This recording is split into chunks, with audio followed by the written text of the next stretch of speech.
নমস্কার, আমি doctor Naren Pandey, allergy asthma সেন্টারের পক্ষ থেকে। আশা করি আপনারা ভালো আছেন, সুস্থ আছেন। অনেক বন্ধুরা আমার জানতে চাইছেন চুলকানি কি, এর থেকে মুক্তির উপায় কি? প্রচুর মানুষের চুলকানি হয়, গায়ে দাগড়া দাগড়া উঠে ফুলে ওঠে। এই চুলকানি অনেক রকম আছে, এইসব নিয়ে আজকে আমরা আলোচনা করব। আপনারা যারা নতুন দর্শক এসেছেন ওনাদের অনেক আমি অনুরোধ করব লাইক, সাবস্ক্রাইব, কমেন্ট, শেয়ার করে যেতে। আর পূর্ণ বন্ধু যারা লাইক, সাবস্ক্রাইব, কমেন্ট, শেয়ার করছেন ওনাদের অনেক অনেক ধন্যবাদ। এখনো যদি সাবস্ক্রাইব না করে থাকেন তাহলে বেল আইকন প্রেস করে অল বাটন প্রেস করলে প্রথমেই আপনি সমস্ত ভিডিও আপনার বেরোলেই পাবেন। তো এই যে চুলকানি হয়, শরীরে প্রাণ আনচান করে দেয়, সমাজে উঠা বসা যায় না, বিভিন্ন জায়গা বিভিন্ন রকমের পরিস্থিতিতে মানুষের সম্মুখীন হতে হয়। এই চুলকানির ব্রডলি যেটা সব থেকে বেশি দেখা যায় সেটা হলো আর্টিকেরিয়া। আর্টিকেরিয়ার মধ্যে দাগড়া দাগড়া হবে গায়ে, আর সেটা খুব চুলকাবে, লাল লাল হয়ে যায়। অনেক সময় অনেকের গায়ে কিছু ফোটে না, কিন্তু চুলকানি অনবরত অনেক চুলকানি হতে থাকে। এটা একটা ধরন।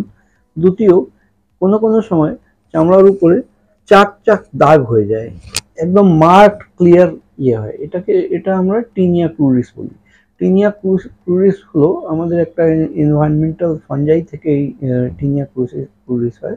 এতে ডিফারেন্ট ডাক্তারবাবুরা ডিফারেন্ট অ্যান্টিফাঙ্গাল লোশন বা সাথে ওরাল মেডিকেশনও দেন, তাতে একটা কোর্স নেওয়ার পরে সেরে যায়। কিন্তু পেশেন্টরা কি করেন, সেরে যাওয়ার পরেই কিন্তু ছেড়ে দেন। এটা ছেড়ে দিলে চলবে না, এটা একটু লং টার্ম অ্যান্টিফাঙ্গালস ইউজ করতে হয়। কারণ যখন ঘাট তৈরি করেছে, শরীরের মধ্যে জায়গা তৈরি করেছে, আর ফাঙ্গাস আমাদের এনভায়রনমেন্টাল ফ্যাক্টর আছে, যে এনভায়রনমেন্ট থেকে অ্যাট্রাক্ট হয়ে বডিতে এই সমস্ত করে, ওটাকে নির্মূল করার জন্য লম্বা টাইমের জন্য অ্যান্টিফাঙ্গাল ওষুধগুলো ব্যবহার করা প্রযোজ্য। যেটা আমি আগে আলোচনা করছিলাম, আর্টিকেরিয়া গায়ে দাগড়া দাগড়া হওয়া, ফুলে ওঠা, চুলকানি হওয়া। এই আর্টিকেরিয়া থেকে মুক্তি পেতে গেলে জেনারেলি অ্যান্টিহিস্টামিন ওষুধগুলো, যেগুলো অ্যান্টি অ্যালার্জিক বাজারে রেডিমেড পাওয়া যায়, সেই অ্যান্টিহিস্টামিন ওষুধগুলো ব্যবহার করলে কিন্তু সাময়িক কমে যায়, কিন্তু প্রবণতা থেকেই যায়। ভোরবেলা সন্ধ্যাবেলা বেশি কষ্ট হয়, আর এরকম দাগড়া দাগড়া বিভিন্ন গায়ে, শরীরের বিভিন্ন জায়গায় দাগড়া দাগড়া উঁচু হয়ে ফুলে ওঠে। এটা যেরকম অ্যান্টি অ্যালার্জিকে ব্রডলি মিটে যায় ফর দ্য টাইম বিং, যতক্ষণ অ্যান্টি অ্যালার্জিকের এফেক্ট থাকে ততক্ষণ হয় না। আবার ওই সিজনাল চেঞ্জের effect early morning, late evening, এই সমস্ত সময় প্রচুর পরিমাণে বৃদ্ধি পায়। অর্থাৎ অ্যান্টি অ্যালার্জি যে আমরা ইউজ করছি, ওটা ব্ল্যাঙ্কলি অন্ধকারে ইউজ করছি, যে অ্যালার্জিস হচ্ছে অ্যান্টি অ্যালার্জিক দিচ্ছি, কমে যাচ্ছে। এর সুরা করার কি উপায়? সুরা করার জন্য আমাদের মডিফাইড স্কিন প্রিক টেস্ট চামড়ার উপরে পরীক্ষা করতে হবে, কোন কোন জিনিস থেকে অ্যালার্জি হচ্ছে সেটা চিহ্নিত করে তার বিরুদ্ধে স্পেসিফিক ভ্যাকসিন তৈরি করে দিলে, সাবলিঙ্গুয়াল ইমিউনোথেরাপি, মুখে খাওয়া ড্রপ ইমিউনোথেরাপি ভ্যাকসিন নিলে আস্তে আস্তে কিন্তু এখান থেকে আমরা রিহাই পেতে পারি। যেরকম যেরকম ইমিউনিটি বিল্ট আপ হবে সেরকম সেরকম আস্তে আস্তে এর থেকে আমরা সলিউশন পেতে পারি।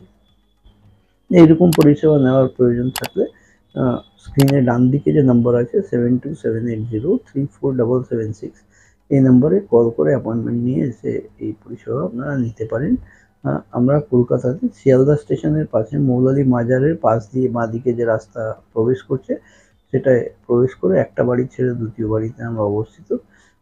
আর বেশি কিছু জানার প্রয়োজন যদি থাকে তাহলে যে স্ক্রিনে ডান দিকে নাম্বার দেওয়া আছে 7278034776, এই নম্বরে কল করে আপনি আপনার জিজ্ঞাসা করতে পারেন। আজকের মতন এখানেই শেষ করলাম। আমি doctor Naren Pandey, allergy asthma সেন্টারের পক্ষ থেকে। আপনারা ভালো থাকুন, সুস্থ থাকুন। ভিডিও পছন্দ হলে একটা লাইক তো বানতা है।